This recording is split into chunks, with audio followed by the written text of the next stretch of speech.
జాబిల్లి కథలు. అనగనగా మధురాపురం అనే గ్రామంలో వేసవికాలం ప్రారంభమైంది. గ్రామానికి ప్రధాన నీటి వనరైన పెద్ద చెరువులో నీటి మట్టం బాగా తగ్గిపోయింది. నీరు రోజురోజుకు ఆవిరైపోతూ ఉండడంతో రైతుల మనసుల్లో భయం, ఆందోళన మొదలయ్యాయి. అప్పుడే చెరువుగట్టు వద్ద ఉన్న ముగ్గురు రైతులు రామయ్య, అప్పన్న, కృష్ణమ్మ నీటి వినియోగంపై తీవ్రంగా వాదించుకుంటున్నారు. అప్పన్నా, నువ్వు కాలువను నీ పొలం వైపు తిప్పుతున్నావు. నా చెరుకు తోటకు నీరు అత్యవసరం. అది లేకపోతే నా పంట మొత్తం ఎండిపోతుంది. రామయ్య, నీ చెరుకుకు ఎక్కువ నీరు అవసరం. నా కూరగాయల పొలానికి కూడా నీరు అవసరం కదా. నేను నా కూరగాయలు కాపాడుకోవాలి కదా. నువ్వు నీరు మొత్తం తీసేసుకుంటే రేపు మాకు ఏమీ మిగలదు. మీరిద్దరూ స్వార్థంగా ఆలోచిస్తున్నారు. మన గ్రామంలో పశువులున్నాయి. మనుషులు తాగడానికి నీరు కావాలి. పంటల కోసం నీరు మొత్తం వృధా చేస్తే రేపు త్రాగునీటి కోసం ఎక్కడికి వెళ్తాం? కృష్ణమ్మా, నువ్వు ఎక్కువ మాట్లాడుకో. మా పంటలు పండకపోతే మేము జీవనం ఎలా సాగిస్తాం?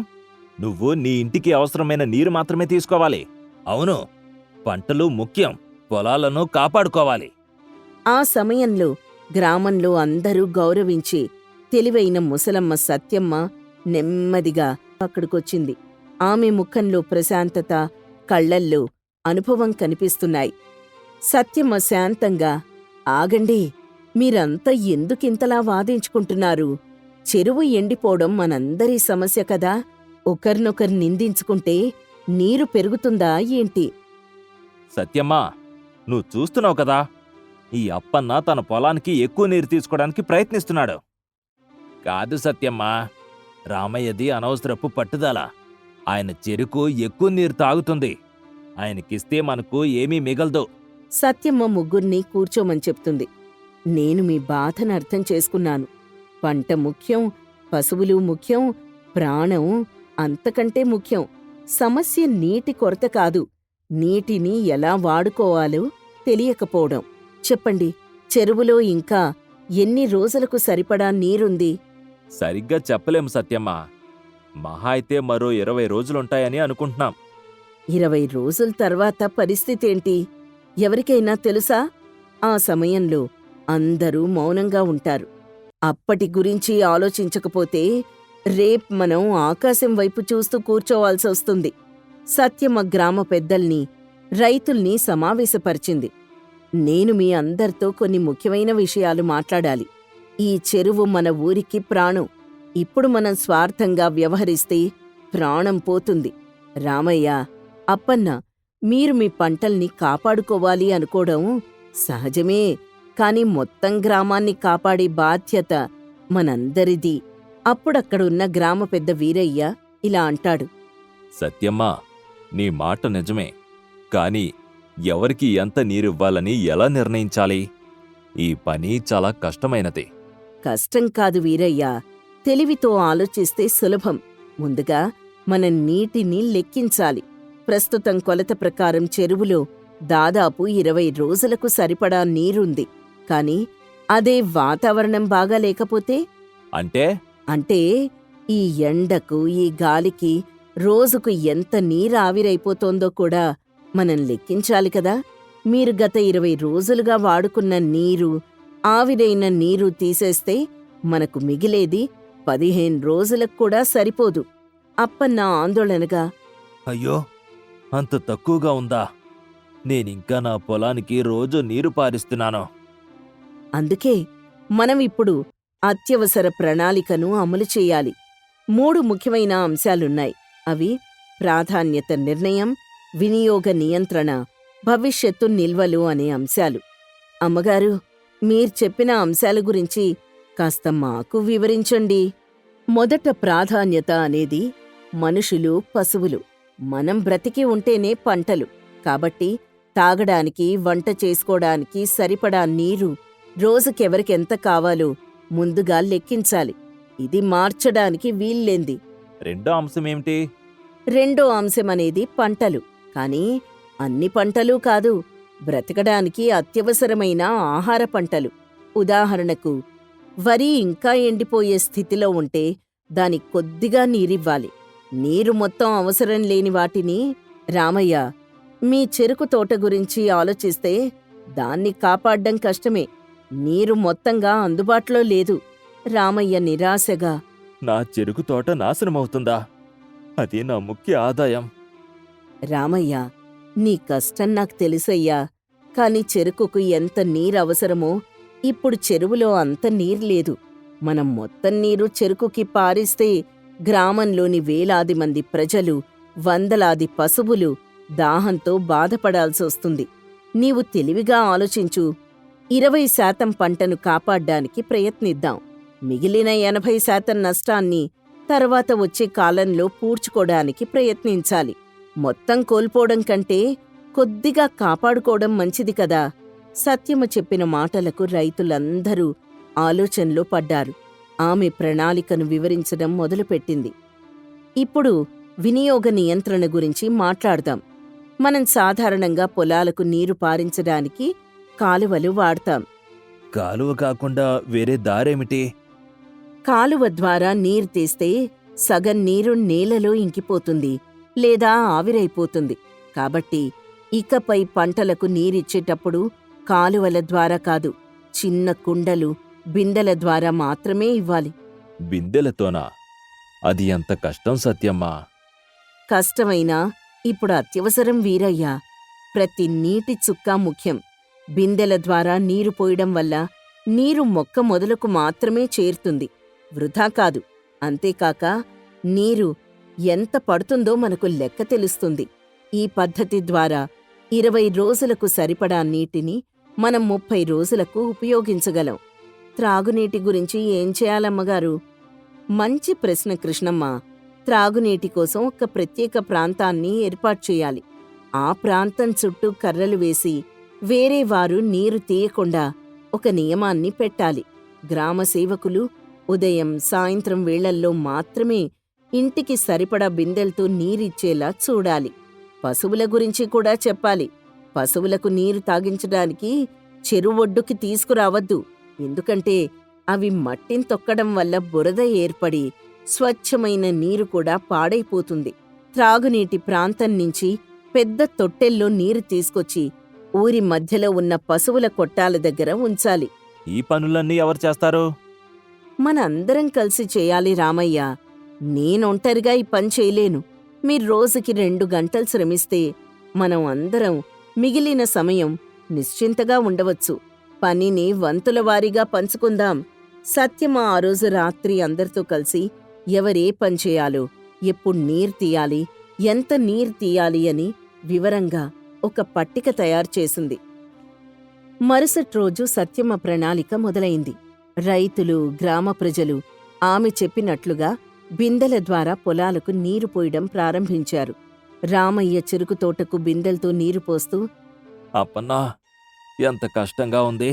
కాలువ ద్వారా నీరు పారించడం ఎంత సులభమో. నిజమే రామయ్య, కానీ సత్యమ్మ చెప్పిన మాట కూడా నిజమే. మనం ఇప్పుడు కష్టపడకపోతే రేపు దాహంతో చచ్చిపోతాం. ఈరోజు కష్టం రేపు మనకు మంచి చేస్తుంది. నా కూరగాయలకు సరిపడా నీరు మాత్రమే తీసుకుంటున్నాను.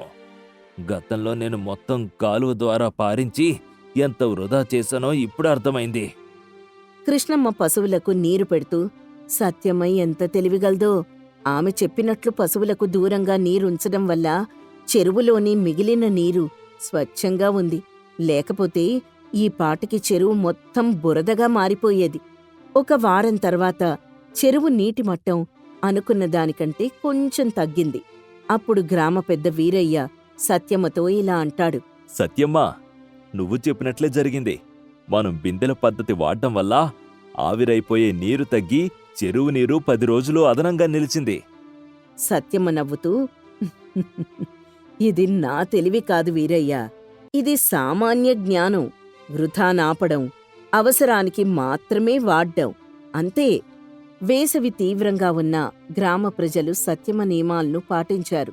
నీరు పూర్తిగా అడుగంటక ముందే అకస్మాత్తుగా ఆకాశం మబ్బులు పట్టింది. ఆ రోజు రాత్రి భారీ వర్షం కురిసింది. మరుసటి రోజు ఉదయం చెరువు నీటితో నిండిపోయింది. గ్రామం మొత్తం సంతోషంతో ఉప్పొంగిపోయింది. ప్రజలందరూ చెరువు గట్టు వద్ద సత్యమ్మ చుట్టూ చేరారు. రామయ్య కన్నీళ్లతో, సత్యమ్మా, నువ్వు లేకపోతే ఈరోజు మా చెరుకు తోట మొత్తం ఎండిపోయేది. మా పంటలో కొంత భాగాన్ని కాపాడుకోగలిగాను. నిన్ను నేను మొదట తప్పుగా అర్థం చేసుకున్నాను. స్వార్థంగా ఆలోచించాను. నన్ను క్షమించు. అప్పుడు అక్కడే ఉన్న అప్పన్న సత్యమ్మతో, నన్ను కూడా క్షమించు సత్యమ్మా. నేను కూడా నా కూరగాయల గురించి ఆలోచించాను. నువ్వు మాకు కేవలం నీటిని కాపాడడం మాత్రమే కాదు, కలిసి జీవించడాన్ని, ఒకరి అవసరాలను ఒకరు అర్థం చేసుకోవడాన్ని నేర్పించావు. అప్పుడు అక్కడున్న కృష్ణమ్మ సత్యమ్మతో, నువ్వు మాకు తల్లిలా ఉన్నావు సత్యమ్మా. ఈరోజు మా పిల్లలకు దాహం తీరింది. ఆ ఘనత నీదే. సత్యమ్మ ప్రేమగా అందర్నీ చూస్తూ, ఇది నా ఘనత కాదు, మీ అందరి సహకారం. నేనొక్కదాన్నే చెరువును కాపాడలేను. మీరు నా మాట విన్నారు, వృధా చేయకుండా కష్టపడ్డారు. మీ ఐక్యతే, మీ సహకారమే ఈ విజయానికి కారణాలు. అవును, ఈరోజు నుంచి మనం ప్రతి సంవత్సరం చలికాలం ముగిసేలోపే ఇలాంటి ప్రణాళికను సిద్ధం చేసుకోవాలి. మన తెలివైన ముసలమ్మ సత్యమ్మ చెప్పినట్లు ముందు జాగ్రత్త పాటించాలి. చివరిగా ఇంకొక మాట చెప్తాను వినండి. ఈ నీరు మొత్తం మనదే. నీటిని వృధా చేయడమంటే రేపటి మన జీవితాన్ని వృధా చేసుకోవడం. ఇప్పుడే వర్షం పడింది కదా అని ఇష్టం వచ్చినట్టు నీరు వాడకండి. నిల్వ చేయండి. రేపటి కోసం సిద్ధంగా ఉండండి. ఈ కథ వల్ల మనకు తెలిసే నీతేంటంటే, తెలివైన వ్యక్తులు సమస్య రాకముందే దానిని ఊహిస్తారు. ఒకరి అనుభవం, దూరదృష్టి మొత్తం సమాజాన్ని కష్టాల్నుండి రక్షించగలదు. సహకారం, నియంత్రణ అనేవి వనరులను సద్వినియోగం చేసుకోవడానికి ఏకైక మార్గం. కోయిలగిరి అనే పల్లెటూరంటే పొద్దు పొడుపు నుంచి పొలం వాసనే. చుట్టూ నల్లమల కొండలు, మధ్యలో పచ్చని లోయ. ఆ పచ్చదనంలోనే ఓ పెద్ద ఆర్థిక రహస్యం దాగి ఉంది. ఆ ఏడాది పంట దిగుబడి అనుకోకుండా రెట్టింపు కావడంతో మొత్తం 5,20,000 బంగారు నాణేల విలువైన ధనం ఊరి పెద్ద సూర్యనారాయణ వద్ద జమ అయింది. ఆ ధనాన్ని సమీపంలోని రామపురం పట్టణంలోని కోఆపరేటివ్ బ్యాంకుకు తరలించేందుకు సూర్యనారాయణ సన్నాహాలు చేస్తున్నాడు. సూర్యనారాయణ గత 40 ఏళ్లుగా ఊరికి న్యాయకర్తగా ఉన్నా, గత కొన్నేళ్లుగా వడ్డీ వ్యాపారం పేరుతో రైతుల పొలాలను ఆక్రమించుకుంటున్న చీకటి కోణం ఆయన మేనల్లుడు రాఘవకు తెలుసు. సూర్యనారాయణ తన ఇంట్లోని రచ్చబండపై కూర్చొని రాఘవతో, రాఘవ, ఈసారి మొత్తం 5,20,000 నాణేల లెక్క తేలింది. ఈ మొత్తం ఊహించని విధంగా పెరిగింది. ఇంత డబ్బు ఒక్కసారిగా తరలించడం ప్రమాదం. దారిలో భద్రకొండ కనుమ ఉంది. ఆ కనుమదారి దోపిడీలకు ప్రసిద్ధి. దీనిపై నీ ఆలోచనేంటి? మావయ్య, భద్రకొండ కనుమలో దోపిడీ గురించి గతంలో విన్నాం కానీ గత 5 ఏళ్లుగా ఏ గొడవ జరగలేదు. అయినా ఇంత పెద్ద మొత్తాన్ని ఎక్కువ రోజులు ఇంట్లో ఉంచడం కూడా మంచిది కాదు. త్వరగా తీసుకెళ్లడమే మేలు. ఆలస్యం చేస్తే ఊళ్ళో ఎవరికైనా తెలిసి పుకార్లు బయలుదేరే అవకాశం ఉంది. పుకార్లా? కోయిలగిరిలో నా మాటకి తిరుగులేదు. అయినా నువ్వు చెప్పింది నిజమే. సరే, ముహూర్తం పెట్టించు. ఎల్లుండి పౌర్ణమి. ఆ రోజు రాత్రి ప్రయాణం మొదలు పెడితే ఉదయానికల్లా పట్టణం చేరుకోవచ్చు. చీకట్లో ఎవ్వరూ అనుమానించరు. పైగా బ్యాంకుకి తీసుకెళ్ళడానికి నాకు కొంత సమయం దొరుకుతుంది. రాత్రి ప్రయాణమా? రాత్రిపూట కనుమలు విష జంతువులు, దోపిడీల భయం ఇంకా ఎక్కువ కాదా మావయ్య? కాదురా, ఇది వ్యూహాత్మక నిర్ణయం. పట్టపగలైతే రకరకాల మనుషులు ఆ కనుమలో సంచరిస్తారు. రాత్రైతే దారులు నిర్మానుష్యంగా ఉంటాయి. పైగా మనకు సుబ్బయ్యున్నాడు. వాడు రాత్రిపూట బండి తోలడంలో దిట్ట. ఎవ్వరికీ అనుమానం రాకుండా పాత ధాన్యం బస్తాల కింద ఈ నాణేల పెట్టెలను భద్రంగా దాచేద్దాం. అలాగే మావయ్య, మీ ఆలోచన బావుంది. అయితే ఈ రహస్యం మన ముగ్గురి మధ్య ఉండాలి. ఈ ధనం ఊరి ప్రజల నమ్మకం మావయ్య. నిర్ణయం ఖరారైంది. ధనాన్ని తరలించే విషయాన్ని కేవలం సూర్యనారాయణ, రాఘవ, బండి తొలే సుబ్బయ్య ఇంకెవ్వరికీ తెలియకుండా జాగ్రత్త పడాలని తీర్మానం చేసుకున్నారు. పౌర్ణమి రోజు రాత్రి చంద్రుడు తెల్లటి వెన్నెల్ను భూమిపై కురిపిస్తున్నాడు. కోయిలగిరి ఊరు గాఢ నిద్రలో మునిగిపోయింది. సూర్యనారాయణ ఇంట్లో మట్టి కుండల్లో దాచిన నాణేల్ను బలమైన చెక్కపెట్టెల్లో సర్దారు. సుబ్బయ్య బండిపై పనికిరాని పాత ధాన్యం బస్తాలను వేసి వాటి కింద పెట్టెల్ని దాచాడు. రాత్రి 11 గంటలకు సుబ్బయ్య బండి కటకట శబ్దంతో కోయిలగిరిని దాటింది. రాఘవ పదునైన కత్తిని నడుము కట్టుకుని ఉత్సాహం భయం కలగలిసిన మనసుతో వెనక కూర్చున్నాడు. కనుమలోకి ప్రవేశించగానే చుట్టూ నిటారుగా ఉన్న కొండలు, భయంకరమైన చెట్ల నీడలు భీతావహ వాతావరణాన్ని సృష్టించాయి. సుమారు 2 గంటల ప్రయాణం తర్వాత వారు భద్రకొండ కనుమ మధ్యలోకి చేరుకున్నారు. కనుమ మరింత ఇరుకై నిశ్శబ్దంగా మారింది. సుబ్బయ్య భయాన్ని పోగొట్టుకోవడానికి చిన్నగా పాట అందుకున్నాడు. సరిగ్గా అప్పుడే విస్మనే శబ్దంతో ఏదో పదునైన వస్తువు రాఘవ చెవి దగ్గర్నుంచి దూసుకుపోయింది. అదే సమయంలో ఒక బాణం రాఘవ మెడకు కొద్ది దూరంలో ఉన్న చెట్టు మాను గుచ్చుకుంది.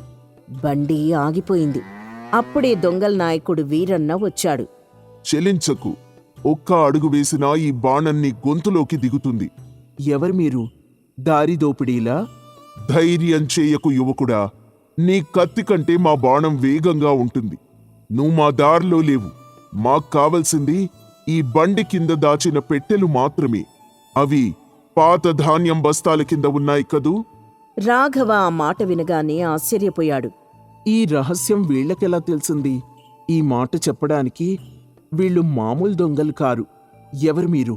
మాకీ డబ్బెంతో ముఖ్యం. ఇది మొత్తం ఊరి ప్రజల సొత్తు. దీన్ని ముట్టుకోవడానికి మీకెంత ధైర్యం? ధైర్యమా? ధైర్యం లేకపోవడమా? మీ ఊరి గురించి, మీ సొత్తు గురించి, ముఖ్యంగా మీ మనుషుల గురించి మాకు బాగా తెలుసు.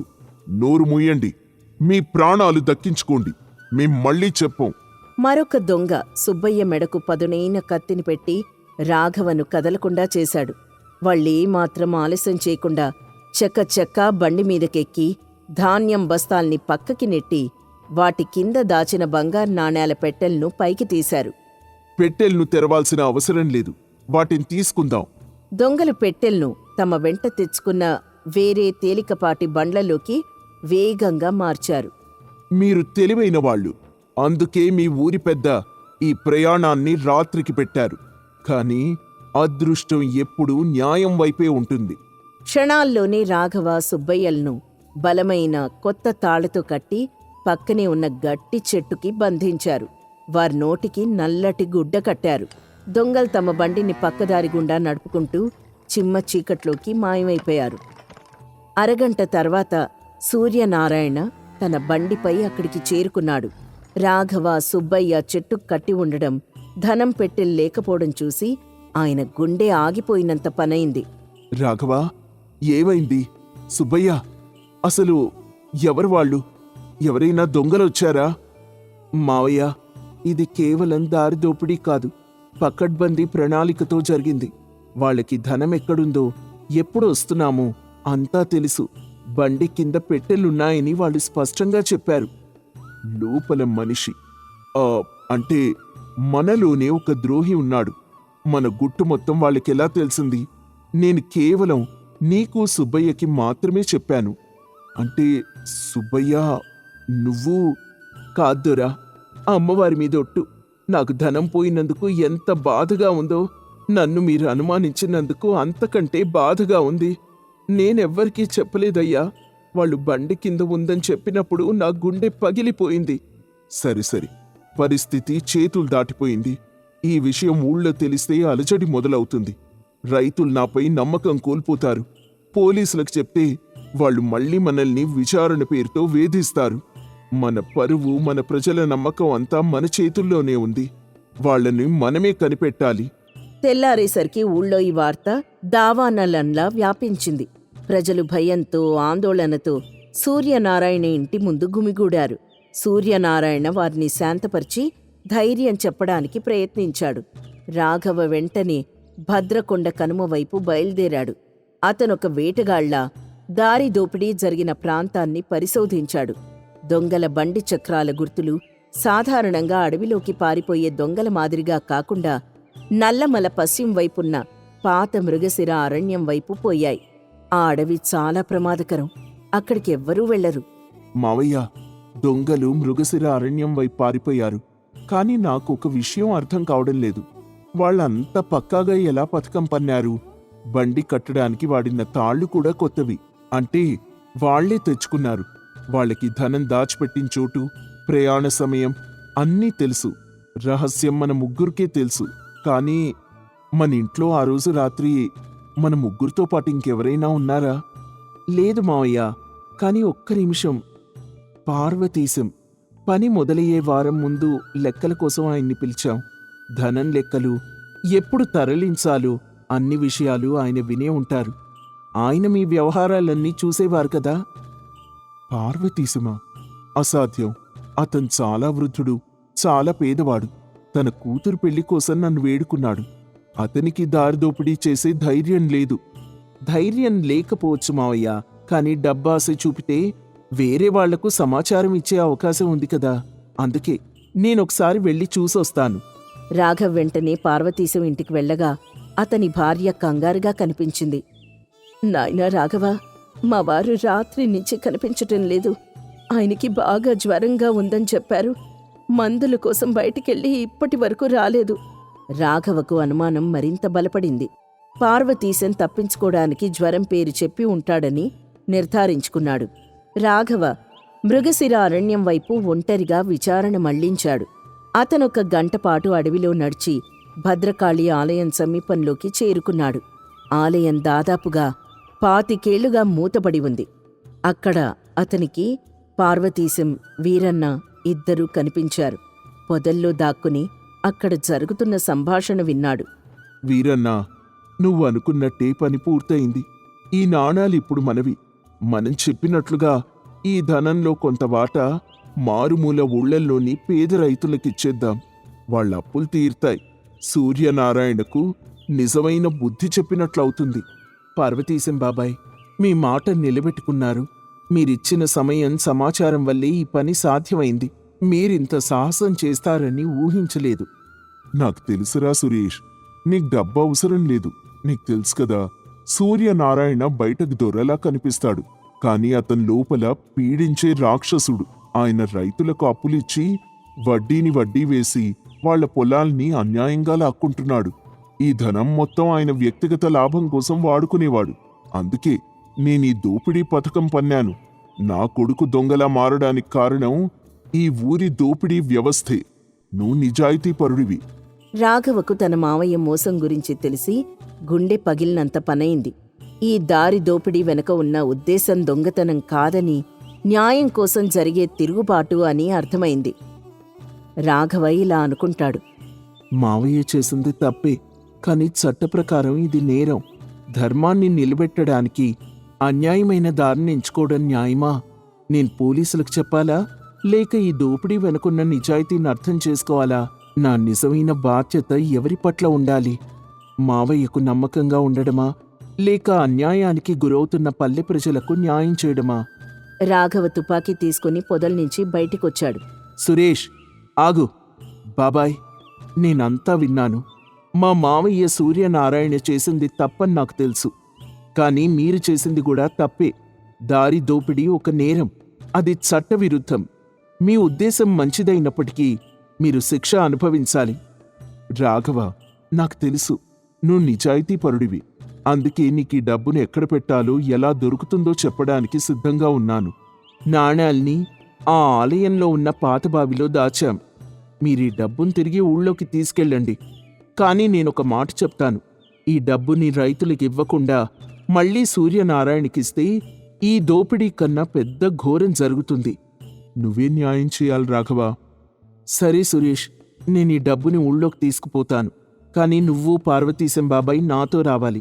ఈ దోపిడీ వెనుక ఉన్న నిజాన్ని, మావయ్య చేసిన తప్పుని ఊళ్ళో అందరికీ చెప్పాలి. ఒక దొంగలా పారిపోతే నువ్వు ద్రోహిగానే మిగిలిపోతావు. కానీ నిజం చెప్తే నువ్వు ఆదర్శవంతుడిగా మారుతావు. ప్రజలు నిన్ను క్షమిస్తారు. నేను సిద్ధం. ప్రజల కోసం నేను చేసిన పనికి శిక్ష అనుభవించడానికి నేను సిద్ధంగా ఉన్నాను. కానీ నిజం బయటకు చెప్పాలి. ఆ రాత్రి కోయిలగిరి రచ్చబండపై ఊరి ప్రజలందరూ గుమిగూడారు. పార్వతీశం, సురేష్ నిలబడి ఉన్నారు. రాఘవ పాత బావిలో దాచిన బంగారు నాణేల పెట్టెల్ని చూపించాడు. ఈ దారి దోపిడీ మావయ్య సూర్యనారాయణపై జరిగిన దాడి కాదు. ఇది ఆయన చేసిన అన్యాయంపై జరిగిన తిరుగుబాటు. ఇది దొంగతనం కాదు, ఇది ధర్మ పోరాటం. పార్వతీశం కళ్లల్లో నీళ్లతో సూర్యనారాయణ చేసిన మోసాలను, పేద రైతుల పొలాలనెలా లాక్కున్నాడో, వడ్డీ వ్యాపారం పేరుతో ఊరి ధనాన్ని ఎలా దుర్వినియోగం చేశాడో వివరంగా చెప్పాడు. సురేష్ తనీ దోపిడీ ఎందుకు చేశాడో అని చెప్తూ తన ఉద్దేశం కేవలం పేదల అప్పులు తీర్చడమేనని వివరించాడు. సూర్యనారాయణ కోపంతో మొదట అరిచినా ఊరి ప్రజల ఆవేశాన్ని తట్టుకోలేక అవమానంతో వారి ముందు తలదించుకున్నాడు. నేను చేసిన తప్పుకి సిగ్గుపడుతున్నాను. నా అధికారాన్ని నేను దుర్వినియోగం చేశాను. సురేష్ చేసింది నేరమే, కానీ అతని ఉద్దేశం పేదల పక్షాన నిలబడ్డం. అందుకే నేనీ డబ్బుని ఊర్లో న్యాయమైన పద్ధతిలో ఖర్చు పెట్టడానికి, మావయ్య నుంచి లాక్కున్న పొలాలను తిరిగి రైతులకు పంచడానికి ఒక కమిటీని ఏర్పాటు చేస్తాను. ఆ కమిటీలో సురేష్, సుబ్బయ్య, మరికొంతమంది నిజాయితీ పరులుంటారు. సురేష్ చేసిన దోపిడీని, అతని ధైర్యాన్ని చూసి ఊరి ప్రజలు, మనం అందరం అతన్ని క్షమించేద్దాం. ఏమంటారు? ఊరి ప్రజలు సురేష్ నిజాయితీని మెచ్చుకున్నారు. ఆ రోజు నుంచి కోయిలగిరి ఊళ్ళో కొత్త మార్పు మొదలైంది. సూర్యనారాయణ అధికారం పోయింది. సురేష్ దొంగగా కాకుండా న్యాయం కోసం పోరాడిన వ్యక్తిగా ప్రజల హృదయాల్లో నిలిచిపోయాడు. ఈ కథ వల్ల మనకి తెలిసే నీతేంటంటే, న్యాయం కోసం పోరాటం ధర్మమే. అయితే చట్టం ఎక్కడ బలహీనపడుతుందో అక్కడ ధర్మమే న్యాయాన్ని స్థాపించడానికి మార్గాన్ని చూపిస్తుంది. అత్యంత చీకటి పరిస్థితుల్లో కూడా అన్యాయానికి గురైన వారి పట్ల నిలబడ్డమే నిజమైన ధైర్యం.